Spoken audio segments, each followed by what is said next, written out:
je suis avec Thomas, qui est le responsable gérant, le PDG de la multinationale Chatrex. Ah, multinationale, non, mais entreprise de père en fils. C'est mon père qui a créé. Donc toi, tu es repreneur en gros. Exactement, moi je suis la deuxième génération. Okay. Mon grand-père était mécano depuis 1929, donc on a toujours été dans la mécanique, mais mon grand-père était mécanicien et mon père a fait l'armée. Et une fois qu'il a eu fini l'armée, il a monté l'entreprise et j'ai repris depuis 2009. Ok, et Thomas nous sort, pour ceux qui ont la ref, je crois que dans le film vous allez reconnaître, sort tout droit des dragsters de Toretto. Il était au Sema Show à Las Vegas, exactement. Un petit mot comme ça, histoire de dire comment t'en as pris plein les mirettes et c'est les États-Unis quoi. C'est l'Amérique. Et puis c'est Vegas. En plus d'être l'Amérique, c'est Las Vegas, donc c'est vraiment la démesure de la démesure de la démesure. Là, on peut pas mieux faire. Là, si vous avez la chance de y aller, c'est un privilège de y aller, mais il faut le faire au moins une fois dans sa vie. Si on aime l'automobile, si on aime la modification de véhicules et tout le bazar, il faut faire le Sema Show au moins une fois. Obligatoire. Tu m'as parlé de deux voitures qui t'ont marqué, la Miata. La Miata avec le moteur de Lamborghini, ça c'est truc de fou, puis une petite Dauphine, parce qu'une voiture française. Avec un moteur que je crois t'aimes bien. Avec un VR6 dedans. Parce que du coup, toi... Posé en centrale arrière, et le mec a même été jusqu'à mettre la direction à droite, parce qu'il préfère rouler avec le volant à droite, l'américain là. Ouais. Donc il a transformé la Dauphine, il a enlevé le volant de gauche, il l'a mis à droite et il a mis un moteur de VR6 dans le coffre. Et c'est pas du bricolage, parce que justement, la différence de nous les Américains, c'est qu'ils vont même jusqu'à chromer le dessous et ainsi de suite, c'est-à-dire que même les boulons sont anodisés, machin et tout. Donc t'as vraiment le truc, c'est pas que tu ouvres le capot tu peux manger dessus, ils ont peint l'intérieur, il n'y a pas un défaut. Hein, c'est vraiment clean car, quoi. Ah, c'est mieux qu'à l'origine, mieux que sorti d'usine. Ok, bon, là on est sur pas des véhicules. Nous c'est pas la même chose. Non. Nous on fait pas dans la dentelle, nous on fait dans le recyclage. Donc nous on les démonte, on les recycle. Hein. On n'est pas là pour les faire chromer le dessous. Qu'est-ce que tu peux nous présenter? Est-ce qu'on fait un petit tour? Alors on va faire un tour. Alors déjà ouais, l'activité. Donc nous c'est les pièces détachées. Hein, donc c'est le recyclage automobile. Donc c'est de récupérer les voitures, de les démonter et de valoriser les pièces. Et de valoriser après même la matière, hein, parce qu'évidemment, une fois que la voiture, on a enlevé toutes les pièces qu'on a besoin, tout ce qui peut se vendre, et ben la voiture est recyclée, donc la ferraille à la ferraille, l'alu à l'alu, la fonte à la fonte, et ainsi de suite. Okay. Donc ça, c'est notre première activité, hein, c'est l'activité principale de chez nous. Et c'est ici que tout se passe. Alors là, tu vas voir, on est en plein travaux, parce qu'évidemment, on est en pleine réorganisation, en agrandissement. Donc pour le moment, c'est un petit peu le bazar. Okay. Et si on se donne rendez-vous dans un an, tu verras, autre chose. Ça sera complètement autre chose. Parce que là, on est en plein dans les travaux, c'est pour ça qu'on va entendre taper, machin, voir des gars passer avec des engins, des trucs. Il y a des ateliers qui servent, il y a eu des bureaux de mis dedans et tout. Ah oui, c'était pas comme ça. Ah non, là c'est tout le bazar parce que dans 15 jours, il faut que le bâtiment là qu'on voit devant nous soit entièrement vide. Parce qu'il devient un nouveau bâtiment de stockage avec des rayonnages. Okay. Et ils arrivent le lundi dans 15 jours. Et il va y avoir plus d'1 kilomètre, entre 1 km et 1 km 500 d'étagères. Entre si on les allers-retours. Voilà. Hein, si on les mettait de bout à bout, on aurait 1 km 500. Donc là, pour le moment, il y a encore pas mal de trucs. C'est du travail de fourmis. Intense là, de fourmis intense. Mais dans 15 jours, il faut que ça soit. Et puis en plus, toi, tu reviens de combien, une semaine, 15 jours des États-Unis? 15 jours. Donc là, tu redécouvres un petit peu ce qui a été fait. Ce matin, j'ai découvert ce qu'ils ont fait, le beau travail qu'ils ont fait parce que il y a 15 jours, c'était pas comme ça. C'était plein. Et là, c'est la partie on désose. Donc c'est là qu'on récupère les pièces et après, toi, tu mets ça sur un site, c'est ça? Première chose, alors si tu veux, tiens même, en expliquant, on peut montrer. Ah bah à fond. Là où il y a mon gars, là où il y a Valentin, là en dessous, là. La première chose, c'est la dépollution de la voiture. D'accord. Ah, donc, qui dit dépollution, c'est d'enlever tous les fluides, tout ce qui peut polluer. Ah, donc là, c'est le travail qu'il fait. Donc là, il a une grosse pince. Il enlève tout ce qui est échappement et tout. Et puis, il fait de l'avance aussi pour les gars qui vont démonter. Ok. Et là, c'est le tube peut tomber. Donc là, c'est de la pince de compète. Voilà, là c'est. Ouais, là c'est. C'est un gros sécateur. Là, c'est pas le travail de. Tu vois, c'est les mêmes trucs qu'ils ont les pompiers, c'est ça? C'est un peu le même principe que les pompiers, ouais, exactement. Pour désincarcérer, je crois. Ouais, c'est ça. Donc là, en fin de compte, il va dépolluer la voiture, donc enlever tous les fluides, enlever les roues, enlever. Donc là, tu vois l'échappement et tout le bazar. Ok. Après, la voiture va passer sur le retourneur. Retourneur, c'est ça le nom? Ouais. Là où il y a la petite Clio là. Ok. En fin de compte, alors là le hasard, elle est déjà bien dépouillée. Tout à l'heure il y avait le moteur, il y avait le train arrière, là il n'y a plus rien. Mais on va quand même faire le process, c'est que la voiture, on va venir la pincer dans la grosse pince. Pour éviter qu'elle tombe, ouais. Et en fin de compte, on va la mettre sur le côté pour travailler à hauteur. Au lieu de travailler sur un pont avec les mains en l'air, là tu l'as en face de toi. Voilà. Et puis tu n'as pas de risque de chute et tout. Quand tu démontes le moteur ou le train arrière qui est un peu lourd, tu vas pas te le prendre sur la tête. hein, parce que là, tu travailles à hauteur.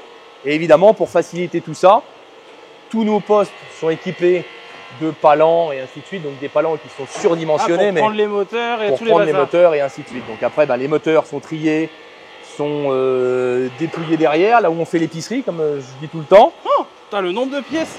Donc là, en fin de compte, les moteurs, ils vont aller sur... Donc ça, c'est les moteurs qui partent soit à la rénovation, soit à l'exportation, et ainsi de suite. Hein. Après, on a les moteurs qui partent en France et tout, hein, parce qu'évidemment, on a plusieurs marchés qui s'ouvrent à nous.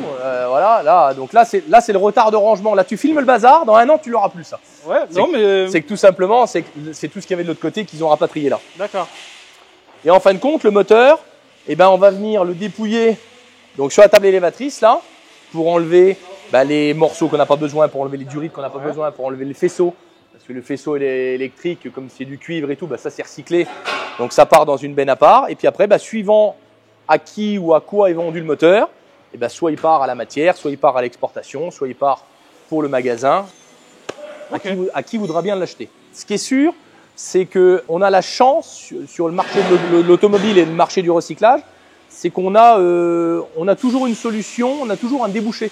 C'est-à-dire que le moteur, soit il va être vendu au comptoir pour être vendu en France, donc aux particuliers, aux garagistes, peu importe. Il va être vendu des fois à la rénovation. Hein. Quand on achète un moteur échange standard, c'est que c'est un vieux moteur qui a été rénové, donc souvent il vient de chez nous. Okay. Il peut être vendu à l'exportation, donc pour être envoyé en Afrique, pays de l'Est, Amérique du Sud, partout dans le monde, à qui voudra bien les acheter là aussi.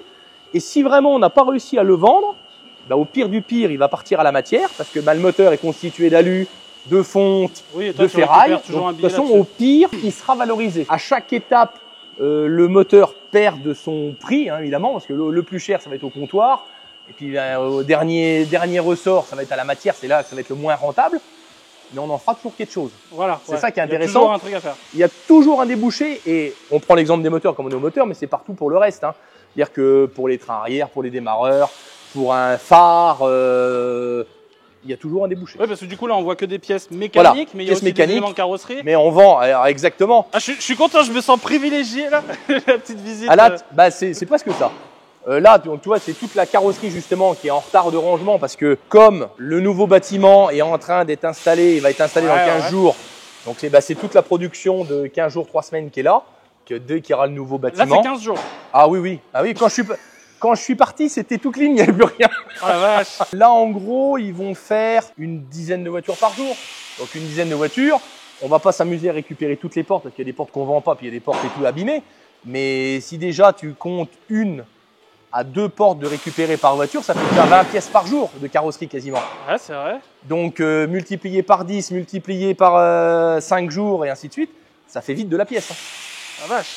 Et du coup, donc, après, le travail titanesque de trier tout ça, de répertorier. Alors, tout est répertorié, tout est photographié, tout est mis en code barre. Tu as une équipe qui gère ça dédié ? Il y a une équipe, il y a 2 magasiniers qui sont bien occupés. Ils seraient 3 ou 4 au jour d'aujourd'hui. Ce serait... Il faut qu'ils soient calés aussi. Il faut qu'ils soient calés. Là, tu me donnes cette porte-là, je sais même pas d'où ça vient. Oui, mais nous on le sait parce que comme chaque voiture a sa traçabilité, là par exemple, si tu regardes la petite 406.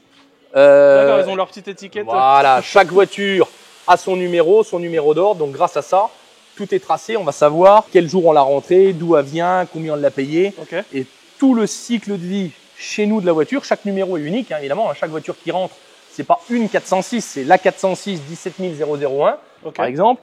Et on va avoir en permanence au niveau de la rentabilité, qu'est-ce qu'on a vendu, à qui on l'a vendu. Ah d'accord, tu as un analytique complet dans ton tableau et tout le bazar. Voilà. Et quand tu m'achètes une porte sur internet ou au comptoir, peu importe le moyen que tu me l'achètes, je peux te dire que telle pièce vient de tel véhicule. Que vous avez fait tel jour, par quel opérateur et ainsi de suite. D'accord. Il y a une traçabilité complète.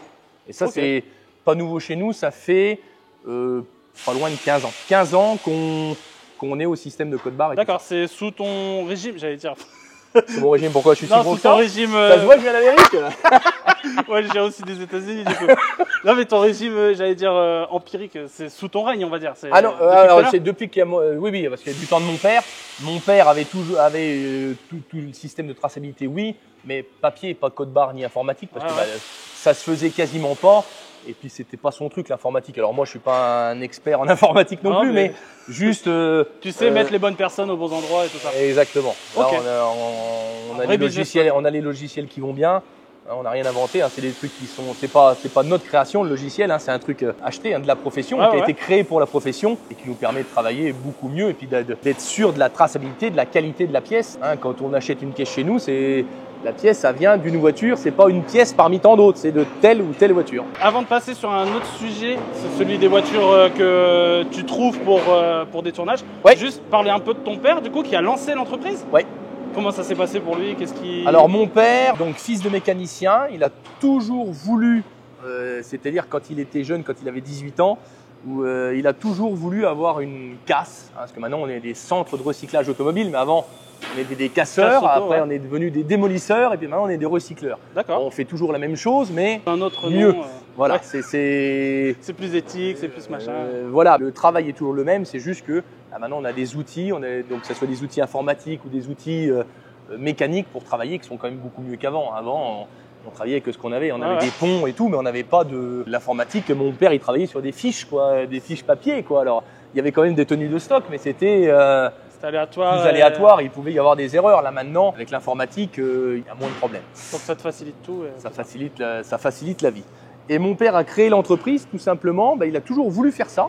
Il n'a jamais pu le faire avec mon grand-père parce que bon, ça s'est pas fait. Mon grand-père était mécano et ainsi de suite. Donc mon père est parti à l'armée. Ouais.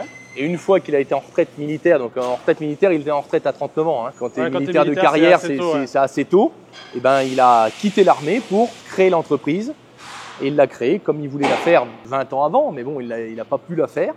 Et puis il a commencé donc avec rien, un bâtiment, enfin un terrain nu.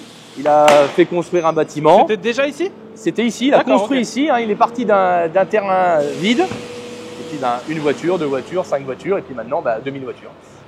Là, il y a 2000. Sur parc, on est en permanence entre 1500 et 2000 voitures. Voilà. Je fais gaffe parce que j'ai pas envie qu'il m'écrase. Non, t'inquiète pas.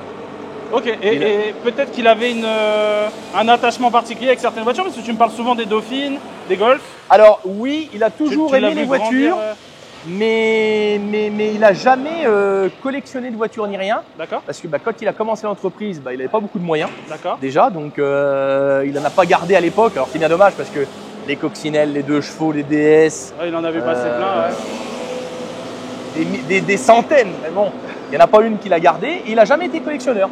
D'accord. Donc moi j'ai repris le truc. Hein. Alors tu vas me dire heureusement qu'il n'a rien collectionné parce que s'il avait collectionné autant que moi, ça serait un vrai bordel.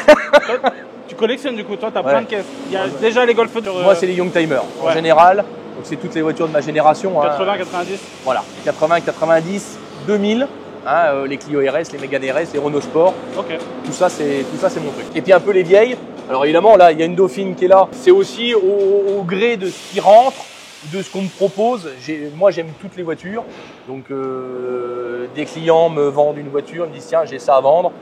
Une Dauphine, pourquoi pas. Pourquoi pas. Une Dauphine, une 2 chevaux, tout me plaît. Il y a plein de pièces partout. Tiens, regarde, encore une là-bas là. C'est une quoi ça? La petite Mini, hein. Ah, il a une Mini, ouais. Il y a une Mini, puis derrière il y a une NSU. Ça c'est pas très commun. Une quoi? Une NSU. NSU? Ouais, alors la celle-là, rouge. la petite rouge. Ah mais c'est pas celle qui était là. Alors, elle était déjà là. Oui, je me rappelle. Voilà. Et on ne l'a toujours pas traitée parce que comme c'est une voiture de collection, on veut la traiter comme il faut justement pour pas perdre de pièces et qu'on ait vraiment toutes les pièces comme il faut. Donc on attendait d'avoir le nouveau bâtiment avec tous les rayonnages pour quand on va la traiter, que les pièces soient identifiées et tout, qu'il n'y ait pas le capot qui traîne quelque part et tout le bazar. Pour le moment, j'ai gardé la voiture parce que les belles pièces comme ça, je fais attention. Parce que là, du coup, la voiture, non, celle-là, destruction, elle est morte. Elle a eu un choc, elle est morte. Celle-là, elle est détruite, elle ne pourra plus rouler. T'as des coups de cœur des fois quand tu récupères des voitures, tu dis ah non celle-ci on peut pas la désosser. Ah bah oui. Tout le temps? Ah bah tout le temps. C'est ça qui est terrible. Laquelle, la dernière là comme ça en tête? J'ai racheté une deuxième Dauphine parce que là il y en a une là et j'en ai racheté une deuxième. Ah, c'est ce que je dis, c'est les Dauphines toi. Il y a pas mal. Qu'est-ce que j'ai les Twingo. Moi c'est les Twingo aussi, beaucoup les Twingo. Quand on était venu, il y avait plein de Twingo. Ah bah j'en ai une quarantaine. Là. Pourquoi t'aimes bien la Twingo? Je sais pas. Pourquoi pas. Pourquoi pas. Et du coup, on passe sur Allez. une partie qui est intéressante, je trouve aussi, c'est que tu fournis pas mal de youtubeurs et d'émissions. Oui. Et Ouais, on fait pas mal de trucs comme ça parce que c'est au fur et à mesure du temps. Et puis maintenant, on commence à être un petit peu connu pour ça. Ouais. Moi, ça m'amuse. Donc ça m'amuse, ça me plaît. Donc maintenant, j'ai plein de producteurs qui m'appellent, plein de youtubeurs. Là, on va encore en faire un la semaine prochaine et ainsi de suite. Souvent, alors des fois, ça se voit que c'est de chez nous, des fois, ça se voit pas. Peu importe. On n'est pas toujours... L'idéal, c'est qu'ils ont besoin d'une voiture, ils pensent à toi. Exactement. C'est ça. Voilà. Toi, ça te met en avant, ça te fait connaître. Et puis Voilà. tu peux Et c'est peut-être, surtout qu'on apporte un service. Et puis maintenant, comme on commence à être connu et qu'on commence à connaître le système, il y a des voitures que je rentre justement, que je garde. Parce que je pense déjà à un youtubeur, ou je pense déjà à une émission, ou je pense déjà à un film. Je me dis, tiens, celle-là, on va peut-être me la demander pour un film. Là, j'en ai, alors, je vais pas dire mais un film qui sort en février. Il y a une voiture dedans. Je l'avais rentrée il y a 2 ans, cette voiture. Et quand je l'ai rentrée, j'ai dit, celle-là, pour ce film. Je connaissais pas le producteur ni rien, mais le hasard, le producteur est venu à moi parce que, à force de faire les émissions et ainsi de suite, et ils m'ont appelé, ils m'ont dit, est-ce que t'as pas une? Oui, j'en ai une, et je l'avais gardée exprès. Donc, et du coup, il a dû se sentir flatté en plus. Ouais, non, mais c'est le truc parce que c'est une bagnole. Alors, février. Un indice, c'est février. Une voiture, un film, ça doit être le 6e film. C'est le numéro 6 du film, je crois. Ouais, 6e. Ok. Un film français. Dans les commentaires, t'es balèze, hein, dans les commentaires, trouvez le film. Il a l'habitude, purée. Trouvez le film. Normalement, on n'en a pas parlé, donc normalement, j'ai rien dévoilé encore pour le moment. Ok, on va les laisser. Voilà, une voiture française. Moi, je pense que j'ai une idée. Je vais couper, mais. Non. Pas ça? Non. Ok. Bon, c'est pas. La voiture est pas blanche. D'accord, on va laisser tranquille. On va laisser, voilà. Donc voilà, et aussi on filme, alors pour les films et pour les émissions de télé. Donc on a fourni pas mal de voitures pour la saison dernière de Top Gear. Ouais. Et là cette année, comme c'est reparti depuis une semaine les tournages, je sais pas quand va être diffusée la vidéo, mais là en gros on est en plein dans les tournages de Top Gear. Et il y a certaines voitures. Alors évidemment toutes les voitures de luxe, les voitures en essai, les Porsche, les Ferrari et tout. Ça c'est pas nous, c'est des voitures qui sont prêtées soit par des collectionneurs. Tu avais une BM l'année dernière, V10. Voilà, mais voilà, vraiment les grosses voitures de Porsche, Ferrari et tout le bazar qui présentent la voiture, c'est des voitures de concession, de collectionneurs. Et nous, c'est toutes les voitures de jeu qu'on appelle ça. C'est-à-dire qu'il y a peut-être cassé, peut-être pas cassé. Alors ils essayent d'en casser le moins possible parce que casser pour casser, c'est pas non plus le but du jeu. Mais quand il y a des voitures à transformer, là dans l'émission de l'année dernière, il y avait la Clio qui avait des ailes d'avion et tout le bazar. Conduite par Amixem, je crois. Conduite par Amixem, exactement. Le 1007, voiture du raid, conduite par Sylvain de Villebrequin, qui faisait une course-poursuite avec la 607. Alors la 607 n'est plus là, parce qu'on les a, là justement pour les travaux, on les a déplacées, mais avant elles étaient toutes là. On avait donc l'M5, le Q7, les CL et tout ça, ça venait de chez nous aussi, on les avait sourcés, ce qui n'était pas facile à trouver, un Q7 V12 et tout, c'était un peu la merde.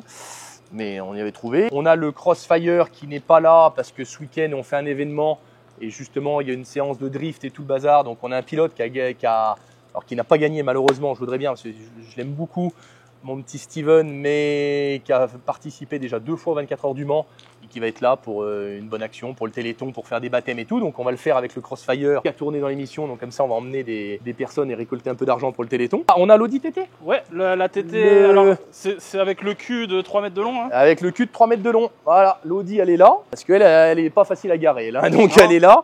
Avec l'avant, j'avais pas fait gaffe. L'avant, ouais. Alors l'avant, entre temps, il a un petit peu morflé sur le tournage, mais bon, ça c'est pas très grave. Mais elle marche, elle roule parfaitement. Alors on l'amène pas beaucoup dans les événements et tout parce que. Oui, parce qu'en plus, comme Lucien, lui maintenant, il fait une voiture, il l'amène sur les événements, c'est un peu un manège. Et oui, alors nous, ça pourrait. Mais le seul truc, celle-là, c'est que pour l'emmener sur le pont, enfin sur le plateau. Sur le plateau, on a un plateau qu'on peut mettre 2 voitures. Si on met l'Audi, on peut en mettre qu'une, on met que l'Audi. Donc on préfère des fois emmener du volume et non pas celle-là. Ouais. Mais en local, elle pourra être revue, celle-là, il n'y a pas de souci. Puis devant, il y a l'M5. L'M5 qui sera aussi au drift ce week-end. On va l'emmener pour la présenter. Alors pas pour rouler avec, pas pour faire les zouaves, mais pour la présenter, parce qu'un M5 V10, ça plaît toujours. Ça, oui, le bruit déjà, rien que le bruit. Voilà, là, on a le Range Rover qui était dans l'émission tuning aussi. Et là, il y avait le braquage. Ils avaient fait comme s'ils avaient volé un truc. Il y avait une émission dans Top Gear où il y avait la C5. Ils avaient mis une remorque et des barres de toit. Qu'ils allaient braquer un musée et ainsi de suite. Et qu'ils ont dévalé les marches et tout avec. Donc c'est Sylvain qui l'avait. Et c'est cette C5 là, un C5, c'était un vrai C5 V6. Oh, stylé. Donc bon là évidemment maintenant elle est morte hein, parce que ça a cassé la boîte et tout quand elle est descendue les marches. Hein. Putain. Bon voilà. Mais au départ c'était une C5 et c'est une C5 que j'avais gardée dans ma collecte celle-là. D'accord. Quand je l'avais rentrée, tout à l'heure tu dis tiens un petit truc à garder et tout. Ça faisait partie. Et ben j'avais rentré une C5 V6. Ça n'a pas une grosse valeur, ça n'a pas d'intérêt particulier, mais au lieu de la casser, je l'avais gardée. Je dis bah dans le coup ça tombait bien parce que il en fallait une pour le tournage. Et après là-bas il y a tout le stockage, véhicule, tout ça. T'as des trucs intéressants à montrer là-bas? Déjà lui il se trimballe avec... Le trafic, voilà, là qui a été démonté, qui est bon pour le recyclage. Là, voilà. Là il n'y a plus rien à retirer pour nous. Et quand il est comme ça, après, il y a un camion Ben qui vient chercher. Voilà. Qui fait, nous on les écrase à moitié, on les met à moitié. Vous avez une machine là? Non, on les fait au tractopelle à l'ancienne, comme mon père il y a 30 ans. On a gardé le même système parce qu'on a la chance d'avoir un broyeur à 15 km de chez nous. Hein, la machine, tout le monde dans les casses ou dans les films, tout le monde a 60 secondes chrono, là, le machin et tout.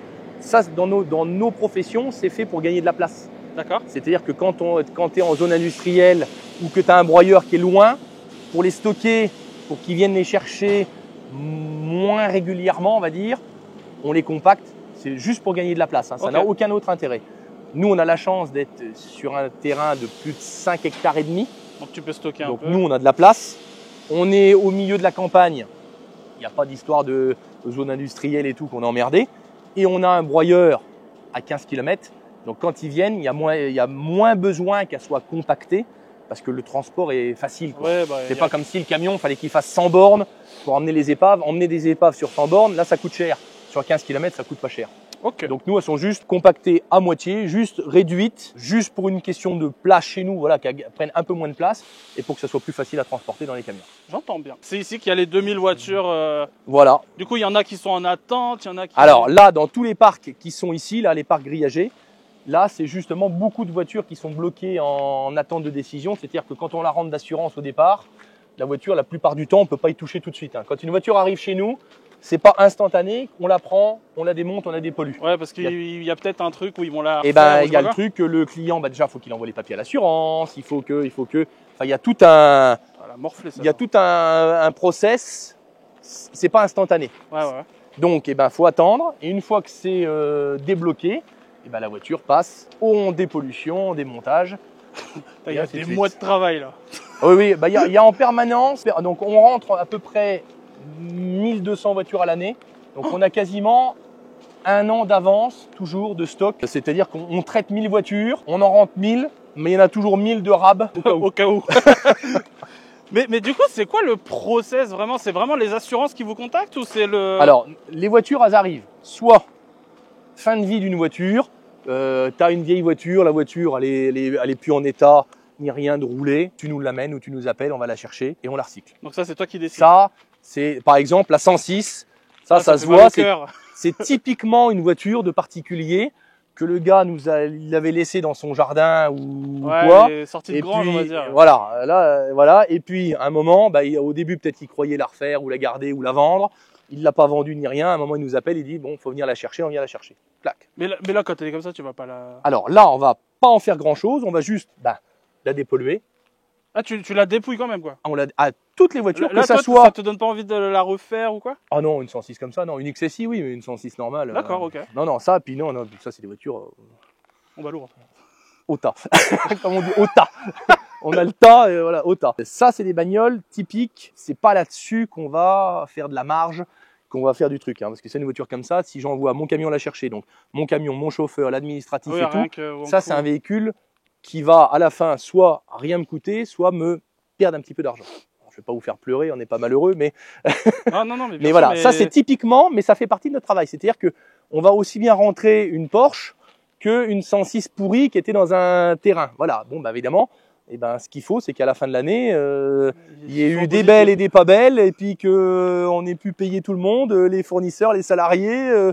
Les impôts, qui nous oublient pas, mais jamais. Puis je voudrais en payer encore plus, parce que si j'en payais encore plus, c'est que j'en aurais gagné plus. Tout à fait. Mais voilà, ça fait partie du métier. Donc on a les voitures, les épaves des particuliers, les épaves de garage, de fourrière.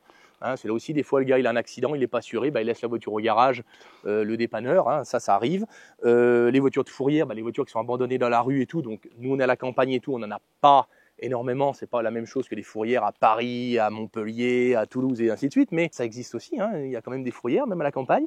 Ah ouais. On va avoir toutes les voitures donc d'assurance d'accident, hein, les voitures que tu as un accident, tu es assuré, et c'est l'assurance qui s'occupe de traiter l'épave, donc ça traite l'épave.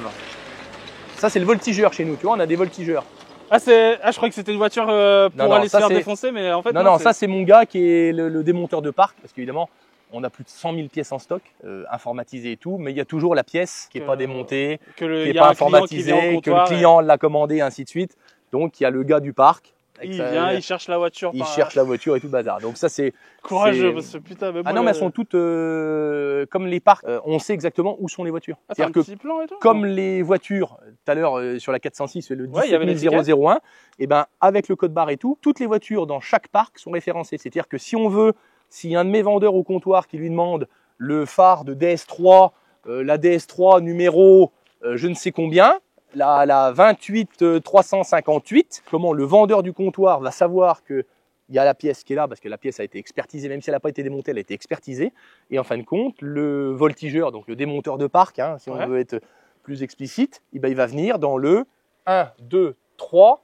Là, on est dans le 3e parc à gauche. Voilà, en fin de compte, comme tous nos parcs sont séparés, on va avoir le 3e parc. Il va savoir que la DS3 est garée à cet endroit-là. Alors, une parmi les 20 ou 30 voitures, évidemment, mais c'est pas au milieu des 2000. Voilà. Et là, on est en train de travailler justement sur une solution pour essayer de réduire qu'il ait plus une chance sur 30 ou 50, mais qu'il ait une chance sur 5. Voilà, putain, là, on est en train de... C'est vraiment fourmi. Hein. On est en train d'y travailler parce que plus on expertise de voitures, plus on a de pièces en stock, plus on en vend, et puis plus il faut en démonter. Donc pour répondre rapidement aux clients, hein, parce qu'une pièce qui est démontée, qui est en casier, on la commande le matin, l'après-midi à part, il n'y a pas de problème, c'est parti dans la journée ou le lendemain ou plus tard. Une pièce qu'il faut démonter sur parc, suivant la grosseur de la pièce, si c'est un moteur ou un truc comme ça, des fois ça peut demander 2-3 jours. Ouais. Donc faut pas déjà perdre une journée à trouver la voiture, quoi. Enfin, c'est pas possible ça. Non. Ça c'était possible peut-être du temps de mon père et encore. Et puis là en plus on est la société de consommation. Mais là maintenant il faut que ça aille vite et bien. Donc vite et bien, il faut être organisé. On peut pas travailler, savoir dire peut-être qu'elle est là. Tiens, vas-y voir, elle est là-bas dans le parc. Ça c'était dans le temps chez des collègues, c'était un peu ça. C'était tiens, il me faut un phare de 205. Tiens, vas-y, elle est là-bas. Là, je te suis. Je sais pas où tu m'emmènes. Alors, je vais t'emmener justement là où on écrase les voitures. Ah ouais, d'accord. là où il y a le tas. Alors, qui normalement. C'est pas en activité, j'imagine là. Là, c'est pas en activité parce que justement, le seul qui les écrase et qui les empile, c'est moi. Ah, c'est toi? Non, c'est moi qui les empile. Alors là, comme on répète un peu, mais comme j'ai été pendant 15 jours absent. L'entreprise a continué de tourner pendant 15 jours. Du coup, tu as un petit stock qui s'est accumulé. Là, les bagnoles ne sont pas écrasées et tout. J'ai pas été encore voir depuis ce matin, parce que tu vois, tu es arrivé dans les premiers, mais là, ça doit être un petit peu le bazar, qui normalement, mon tas est super bien empilé, tout propre nickel. Là, ça sera sûrement pas le cas, mais voilà. Ça, c'est tout le stock là? Ça, c'est le stock qui va partir à la ferraille. Là, alors normalement, c'est pas du tout comme ça. Normalement, c'est traité, on les empile. Sur 3, donc on les écrase à moitié et elles sont empilées et après ça fait un mur en fin de compte. Tu vois, elles sont un peu comme il a pu les mettre mon cariste, parce qu'évidemment au bout de 15 jours, normalement on le fait tous les 3-4 jours. Oui. Donc je pense bien qu'au niveau de 15, là, il se dit tiens, je mets où je peux là. Là il fait comme il peut, le pauvre. Et puis on va. Et tout. Voilà, et ça c'est des moteurs justement qui s'en vont. Tout à l'heure, je disais, il y a les moteurs qui s'en vont à l'export, à la rénovation, et ainsi de suite. Et ça, c'est une commande d'un client qui va partir là bientôt. Ça, c'est un seul client? C'est un seul client. Il y a au moins 50 moteurs. Ah, il y en a plus que ça. Là, on est sur peut-être même plus 80 ou 100. En général, pour faire une semi, il nous faut entre 80 et 100 moteurs. Donc là, normalement, il ne va pas tarder à venir. Et ça, c'est les moteurs qui s'en vont pour l'exportation. Donc, ils sont tous prêts à partir. Ah la vache, là. Voilà, là, c'est prêt à être emmené. Il y a des bijoux des fois ou il y a de tout. Il y a de tout. Ça dépend des clients, puis ça dépend dans quel pays ça va. Parce que suivant les pays, alors il y a des voitures, il y en a que c'est plus ou moins récent, il y en a que c'est de l'essence, il y en a que c'est du diesel, ça dépend. Même tous les pays d'Afrique sont pas tous pareils des fois. Donc il y a des pays qui sont plus à l'essence, il y en a qui sont plus au diesel, il y en a qui sont sur des plus vieilles voitures. Ça dépend vraiment des clients. Tous les blocs. Incroyable. Je crois que j'en ai jamais vu autant. Là, on arrive. Alors là, et je te dirais, il y en a beaucoup et pas beaucoup, parce que des fois, on a 2-3 clients qui sont prêts en même temps. Donc, on peut avoir un étalage de ouais. blocs, quoi. Donc là, la partie démolition, donc où est écrase. Ouais. Partie stockage. Stockage et moteur, ouais, parce que évidemment, il faut que tous nos moteurs sont dépollués et tout, mais évidemment, il faut qu'ils soient sur une aire bétonnée et ainsi de suite. Pour éviter que ça voilà, coule à pour pas l'intérieur. qu'il y ait de pollution ni rien, parce que même si les moteurs sont vides, il faut quand même qu'ils soient stockés et tout. Donc, évidemment, tout notre terrain, tous nos bâtiments sont reliés, des bourbeurs et ainsi de suite, Putain, pour ouais. tout retraiter nos eaux. Là, c'est pas juste à ouvert un champ et tu peux. Non, bah, heureusement. Il y a aussi un gros billet Oui. investissement là-dedans. Ouais, il y a beaucoup d'investissements. Et moi, j'ai eu la chance que mon père l'a toujours fait, donc on n'a jamais été en retard de. Ouais, oui. Parce que ça, c'est des trucs, il y a beaucoup de nos collègues qui ont fermé à cause de ça, à cause de Là, l'alimentation. si tu devais tout remettre à zéro, tu peux pas. déjà, tu peux pas, ou alors ça te coûterait, trop cher. là, tu vois, de remettre 50, 100 000, 200 000 de travaux. Voilà. Si du jour au lendemain, il faut mettre 2 millions, 5 millions pour mettre un truc clean. Tu couds de la boîte, quoi. Bah, tu peux pas. Voilà un petit peu. Donc après, bah, c'est des voitures, toujours des voitures.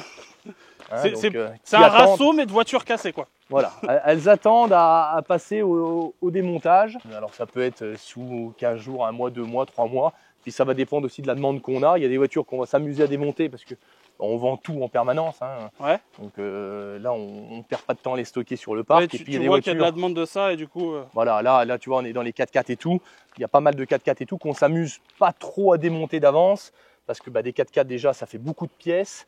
Il y a beaucoup de modèles différents. Là, par exemple, Putain, on prend celui-là. le Sangyong. Le Sangyong, c'est pas le truc qu'on vend tous les jours.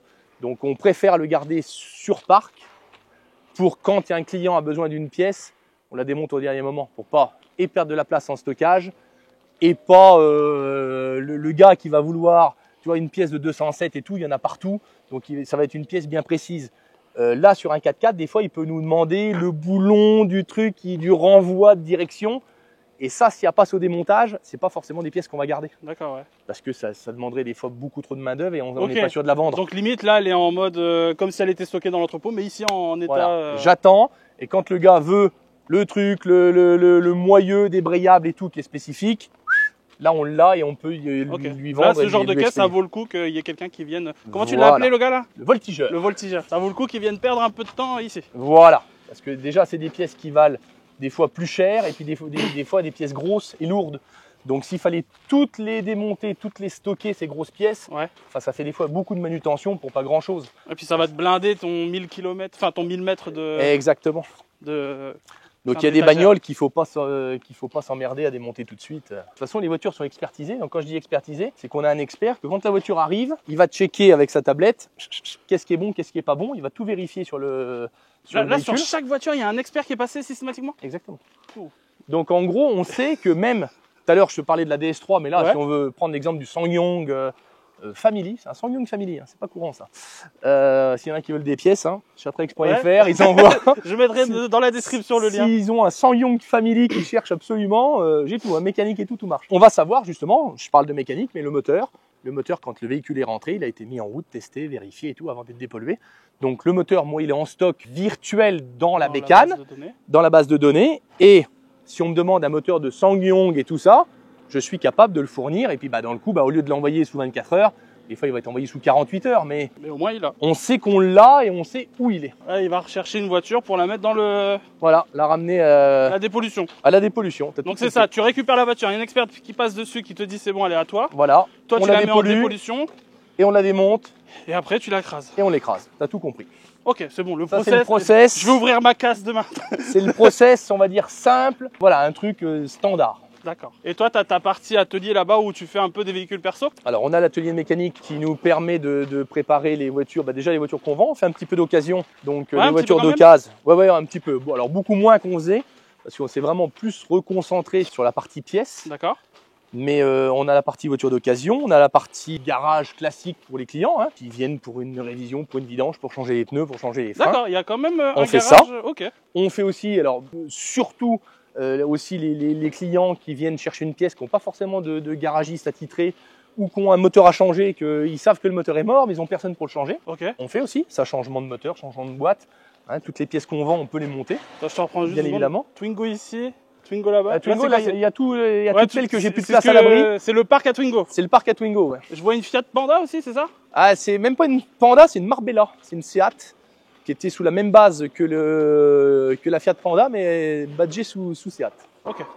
Donc du coup, ouais, le mec, il n'a pas forcément la main d'œuvre possible ou le moteur. Exactement. Et il vient ici. Exactement. Ça, on fait. Et puis, ça nous permet aussi de préparer les bagnoles.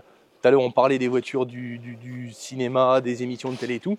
Là aussi, ça nous occupe un peu parce que des fois, Ouais, faut les repréparer, faut les sécuriser, faut mettre des harnais, faut enlever les airbags. Parce que quand ils s'amusent à se tamponner avec, et des fois, faut pas que le but c'est qu'ils s'amusent, qu'ils se blessent pas. Donc justement, de les vérifier, de faire même la révision et tout, parce que même les bagnoles qui nous servent comme ça, la plupart du temps, on repasse à l'atelier, on fait révision, vidange, on fait tout, quoi, qu'elle soit clean, parce que quand tu l'amènes sur un tournage, que tu as 3 à 4 jours, une semaine de tournage, faut pas que la voiture soit en panne. Non, bien sûr. C'est un tournage, ça Parce coûte que cher, quoi. Ça te nique toute la journée, toute la semaine. Pour une bagnole à 1000 balles, ça peut leur faire perdre 10 000, quoi. Donc c'est pas T'as du... plusieurs cadreurs, t'as l'ingé son, t'as plein de trucs, le réalisateur. Exactement. Donc tout ça, ça fait partie du travail aussi. Ah ouais, Chatrex, recycleur automobile depuis 88. Voilà, 88, quand mon père s'est installé au 1er janvier 88. On arrive au bout. Est-ce que tu veux voir justement, est-ce qu'on montre un petit peu le système des pièces qui sont code barre et ainsi de suite, les rayonnages? Rapidement. Après, je te suis, hein, moi je suis chez toi là. Vas-y, fais comme chez toi. Bonjour. Vous allez bien? Ah, du Milwaukee. Oui, on fait aussi on vend, alors en plus des pièces détachées des voitures et tout, aussi on fait de l'outillage et tout ce qui est consommable, parce que quand on vend une crémaillère par exemple ou une pompe de direction assistée, on vend l'huile pour le client, on vend un radiateur et ainsi de suite, on a le liquide de refroidissement et tout le bazar. Limite, je croyais que c'était du liquide de refroidissement Volkswagen. C'est le rose. Le rose, le moins 37. Alors, je te montre vite fait les problèmes. Ah ouais, d'accord. Oh. Wow. Donc là, en fin de compte, les rayonnages... Ah, je pensais que tu allais me montrer le tableau. Je me dis, ça va pas les intéresser, mais ça... Tout à l'heure, je te disais, dans mon nouveau bâtiment, je vais avoir entre 1 km et 1 km 500 de rayonnage. Ça va être ça. Au jour d'aujourd'hui, j'ai déjà quasiment 5 km. Dans tous mes autres bâtiments, il y a déjà 5 km de rayonnage. Alors quand on dit 5 km, c'est si on les mettait bout à bout, hein, oui, évidemment. Celui-ci, là, voilà. Là déjà, tu vois, le casier fait 1 mètre. Donc là déjà, 1, 2, 3, 4, 5, 6. Donc déjà, il y a 6 mètres. Donc multiplié, okay. Plus l'étage, plus tout ça. Au total, j'aurai quasiment 5 km de rayonnage. Et après, il va y avoir 1,5 km. Donc tu vois, on est à 6 km, 6 km et demi de rayonnage intérieur, couvert. Tout à l'heure, quand on était dans le parc, il y a aussi de la carrosserie et tout qui est stocké dehors. Parce que justement, comme il n'y avait plus de place, il y a eu des racks et tout de montée. Ceux-là, je les compte pas. D'accord. Il y en a peut-être encore 2 km. Putain. Mais du coup, toi, quand on dit qu'on a un business de casse auto comme le tien, on évalue un peu la réussite de l'entreprise grâce à un nombre de kilomètres. Alors, comme ça oui et non, mais ce qu'il y a, c'est que pour vendre, alors il y a beaucoup de métiers qui sont comme ça, mais si on n'a pas de stock, on ne vend pas. Nous, c'est vraiment le client, il veut un démarreur de Clio. C'est oui, c'est non. On en a ou on n'en a pas. Et si on ne l'a pas, on ne le vend pas, quoi. Donc on est obligé de stocker, voire même de surstocker, parce que au jour d'aujourd'hui, le démarreur, alors au jour d'aujourd'hui, les voitures courantes qu'on vend tous les jours de la pièce, c'est de la Clio, de la 207, de la 208, de la Polo, de la Punto, des trucs comme ça, du Scénic, du C4 Picasso, ouais. Du grand public, hein, le 80-20, on va dire, hein, ce qu'on voit dans la rue, de toute façon, c'est ce qu'on nous demande, ouais. Hein, tout simplement. Sauf que les voitures, on vend de la pièce de 205, de 206, de 207, de 208, de 208.2 maintenant. De 208.1, de phase 2, phase et 3, de phase 1, de phase 2 et tout ça, de essence, de diesel, de boîte auto, de boîte manuelle, de turbo diesel. Donc en fin de compte, quand on rentre une 206 ou une 207, on va parler d'un truc super commun, il peut y avoir 10-15 modèles de démarreurs en fin de compte pour la 206. Multiplié par le nombre de voitures, multiplié par le nombre d'années. Parce que quand tu me demandes une pièce de 4L, alors j'ai plus grand chose, mais 4L, R9, R5, 205. Alors là, dans la vidéo, on l'a vu, on a rentré une 403 cette semaine. Bon là, c'est vraiment très très rare. Et puis on va la garder plus pour de la déco qu'autre chose, celle-là. Ouais.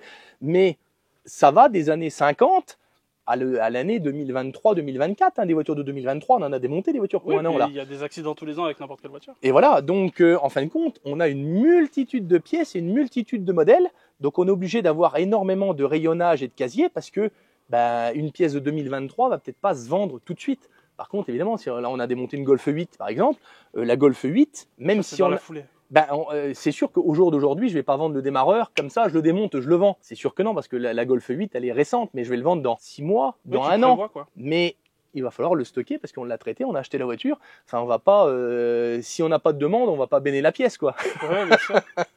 Donc, ça, c'est le genre de truc, tu dis, ouais, je le jette, ça fait 10 ans, il est là. Et puis au final, le jour où tu le jettes, et oui, 2 semaines après, il y en a un qui te demande. on est obligé quand même D'avoir un roulement. alors, ce que je disais tout à l'heure, c'est qu'il n'y a pas, on la jette pas, c'est que de temps en temps, bah, justement, on va faire du tri.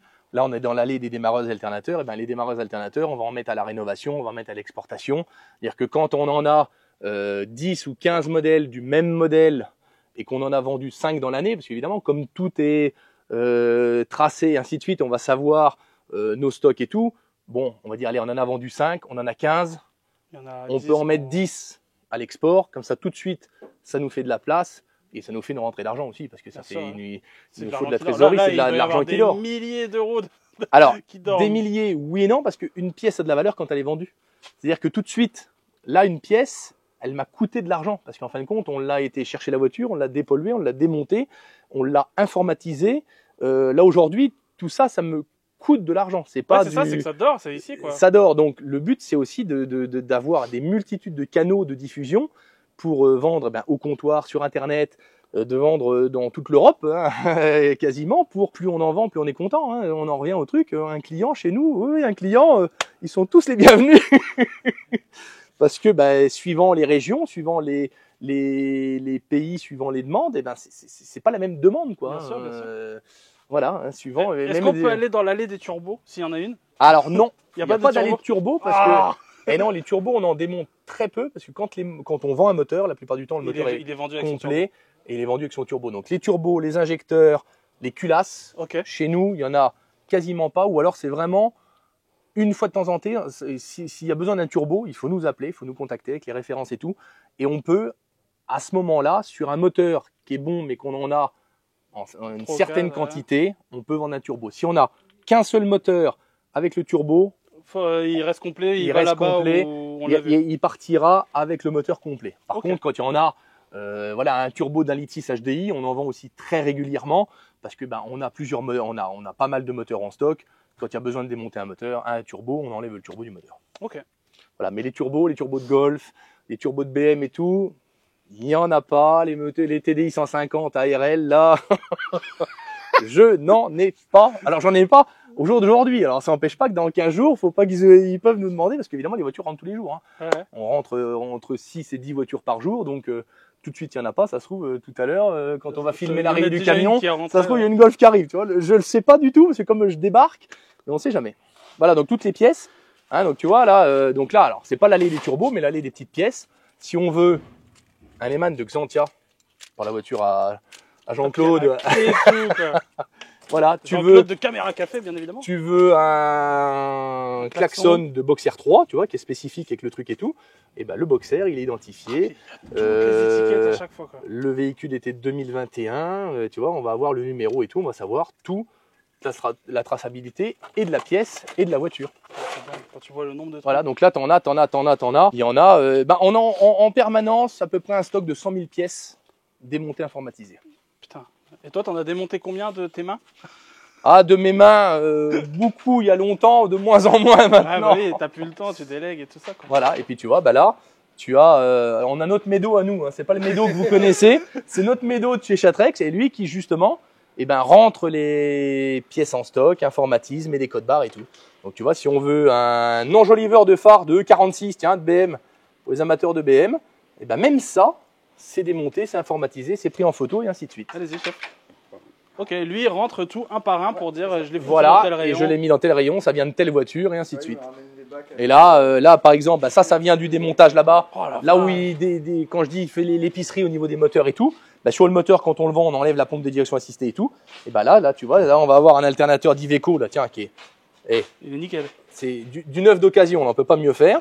Et grâce au numéro le 28 913, il va le retrouver dans la bécane, il va savoir de quel Iveco ça vient. Et ainsi de suite, et ça va être mis en casier. Voilà. Ouais, t'as dit en haut. Ah, il y en a partout. Et t'as un rayon Golf 2 ou pas? Alors, Golf 2, tiens, il y a là d'ici, tu peux voir mon stock, mon vieux stock de tous mes feux et tout de golf là. Tiens. Ah oui, des feux arrière. Tiens, regarde les feux arrière de golf. Waouh. Ils deviennent rares hein, maintenant, les feux orange là, tu vois, il y en a quelques-uns, il y en a 5-6 gauche, il doit y en avoir 5-6 droite, il y en a quelques-uns. On va pas bien voir, mais ouais.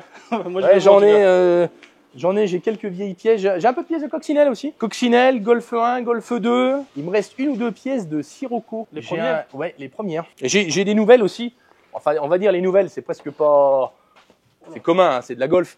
Mais du Sirocco. Sirocco. C'est joli.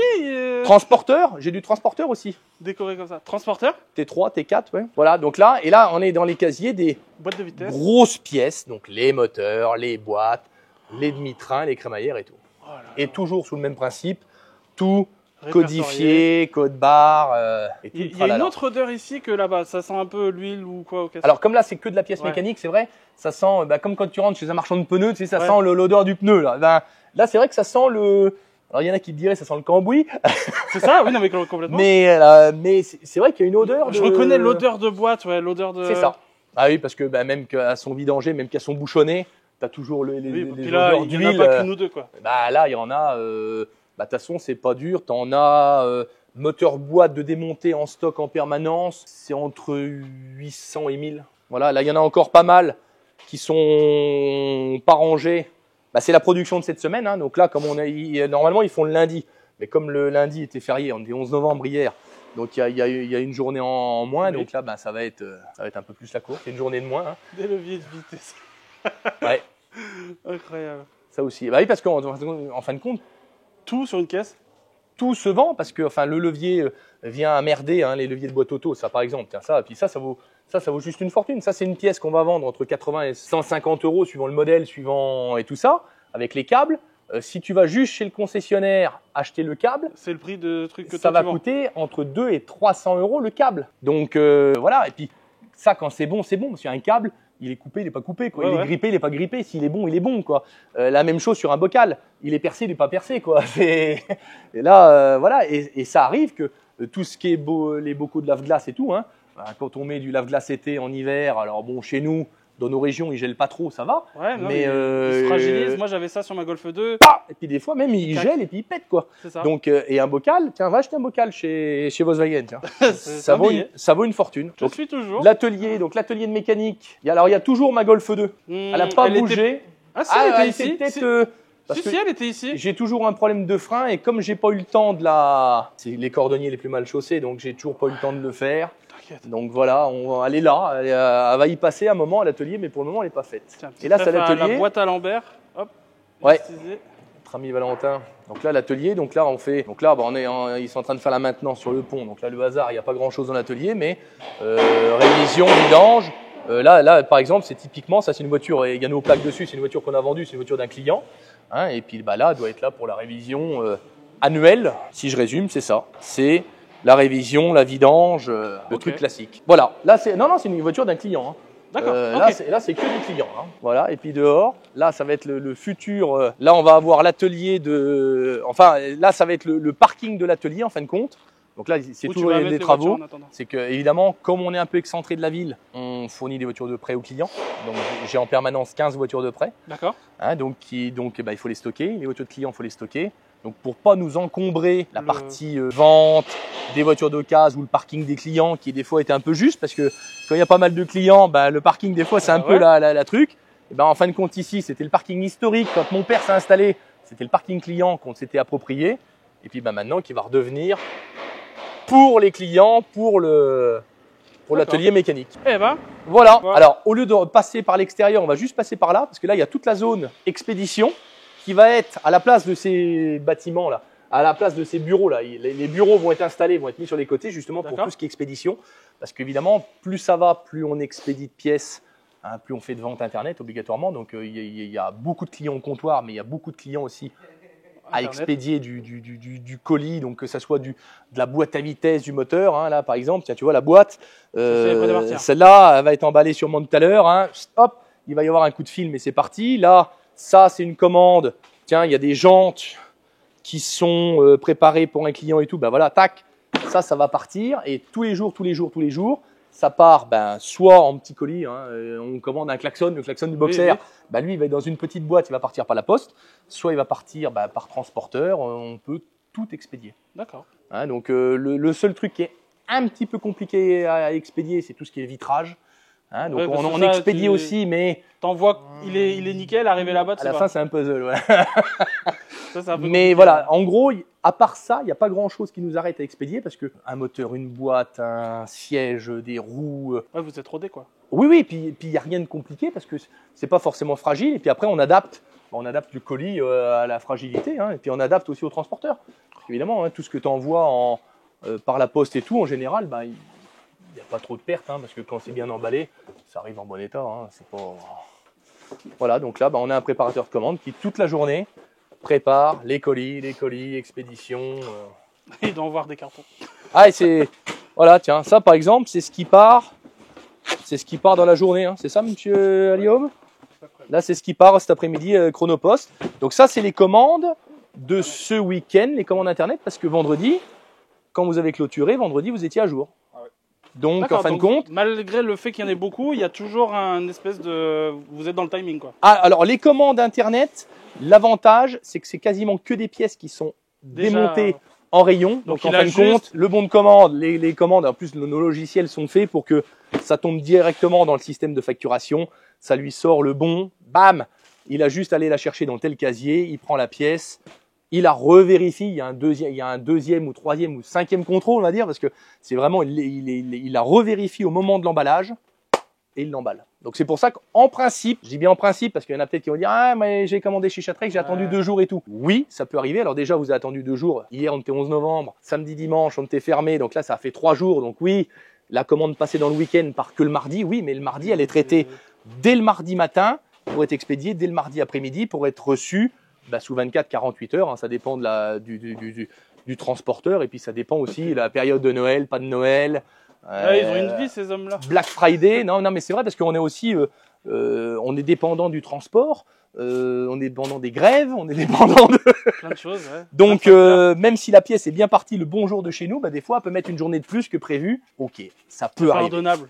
Ça peut arriver. Mais là, voilà, toutes les pièces. Donc ça, c'est toutes des pièces à partir. Hein, tu as même les pièces de carrosserie. Hein, donc les pièces de carrosserie, on expédie. Alors nous, on a choisi la formule des palettes Chevalet, là, les grosses palettes.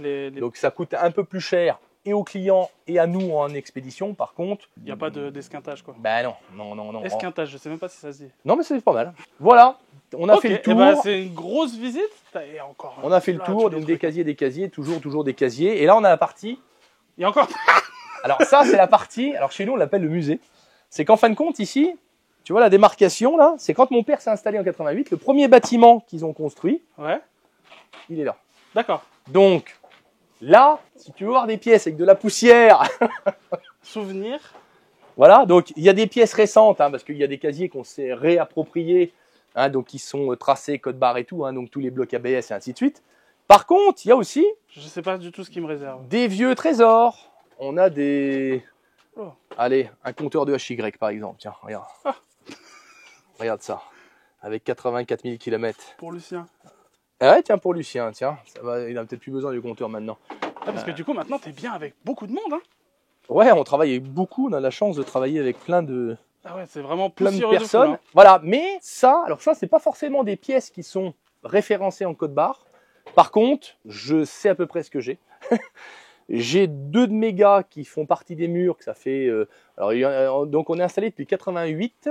J'en ai un qui fait partie des murs, qui est là depuis 93, donc qui a connu toutes les évolutions avec mon père, ainsi de suite. Donc lui, il connaît pas mal des casiers. Et j'en ai un autre qui est passionné de vieilles voitures et qui a l'œil partout et qui a beaucoup de mémoire. Parce que dans nos métiers, dans le temps, alors maintenant, avec l'informatique, même si on a un peu moins de mémoire, ça peut y aller. Avant, on avait tout dans la tête. Ouais, fallait aller le plus vite possible. Et le gars, dis donc, mon père Chatrec, il me faut un compteur de HY et tout. Et le compteur de HY, le père Chatrec, il savait qu'il l'avait rangé là. Le compteur de DS, tu vois, je vois marqué DS là, sur le côté là. Voilà, ça c'est l'écriture de mon père, donc tu vois, ça date. Mais voilà. Ça doit te rappeler des souvenirs. On savait et on sait qu'on l'a. Moi, par exemple, tu vois, puis même des fois de revenir, là, tu vois, le compteur de DS, il y en a un qui me demande, même dans 6 mois, là que j'ai remis à jour le processeur là-dedans, et Je sais que je l'ai. Et il y a des pièces qu'on sait qu'on a. Par exemple, tu vois, il y a des calandres de 4L en haut là. Quelqu'un m'appelle et demande une calandre de 4L. Même si au début, je sais peut-être plus trop où aller ou tu viens quoi, faire un tour et... je sais que j'en ai. Parce qu'il y a des pièces qu'on sait qu'on a depuis toujours. De la pièce de 4L, la pièce de DR5, la pièce de Simca 1100 et tout. De la pièce de... Alors tout à l'heure, tu me demandais des pièces de golf. Tiens, regarde. Enfin, rien. Il y en a encore des feux là.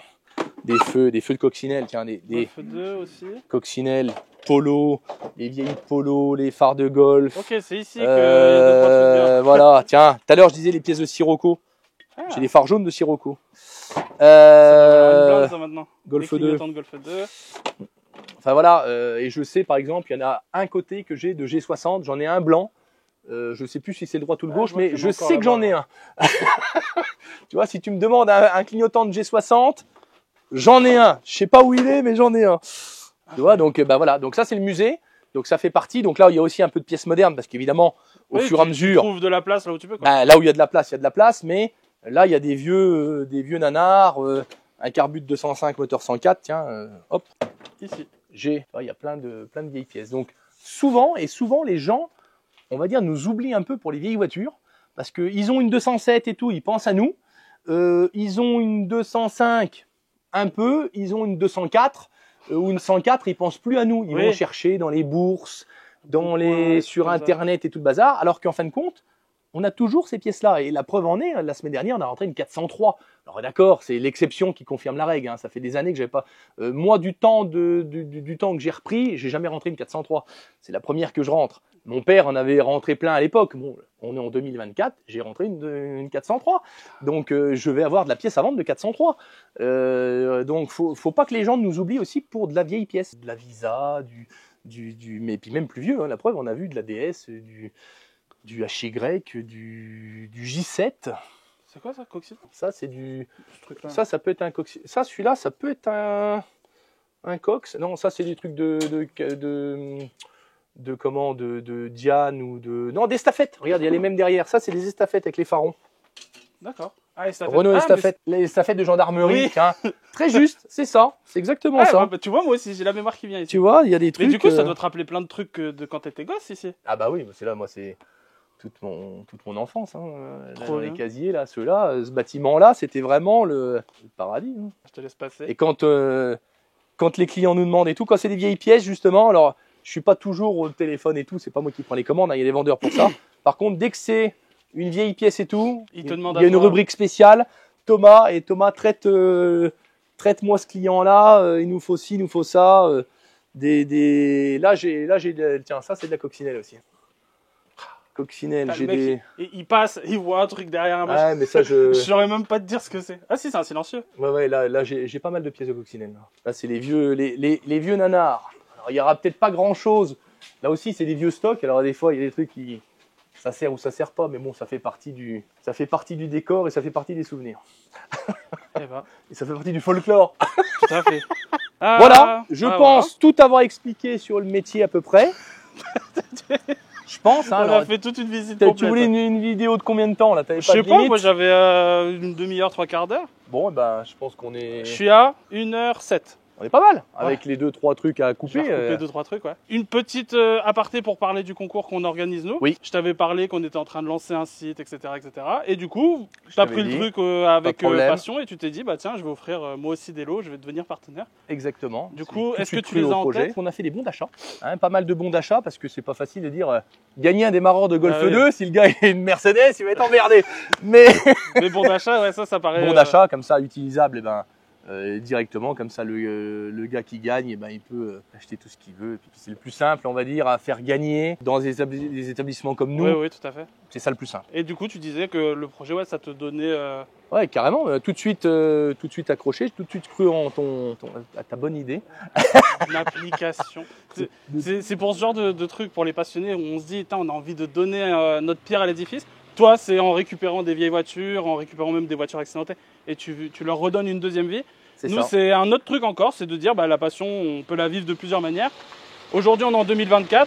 Ce serait peut-être temps de passer un peu, comme toi tu le fais avec les sites internet, etc., d'essayer de tout harmoniser, histoire de dire, quand je pense à une pièce, quand je pense à un événement, quand je pense à une prestation, bah, je vais sur Volrock, c'est ça, on est en train de travailler dessus. Tout à fait. Et on verra ça par la suite si ça marche. En tout cas, c'est sûr que ça va marcher. Si vous voulez soutenir, en attendant, il y a un financement participatif qu'on a déguisé en concours. Il y a plein de partenaires comme Thomas de chez Chatrex qui nous offrent des bons d'achat. Il y a des PlayStation 5, il y a certains partenaires qui nous offrent ça. Il y a des coverings, des reprogs. Shifttech, cet après-midi, on va tourner chez Fred Autosport pour faire pareil, une vidéo comme ici, puisqu'on aime bien présenter les gens. C'est aussi pour ça que vous avez accepté de rentrer dans le truc. Donc voilà, Thomas, je te remercie grandement merci à toi. Cette belle visite, d'avoir pris 1 heure en rentrant de Las Vegas. Un plaisir.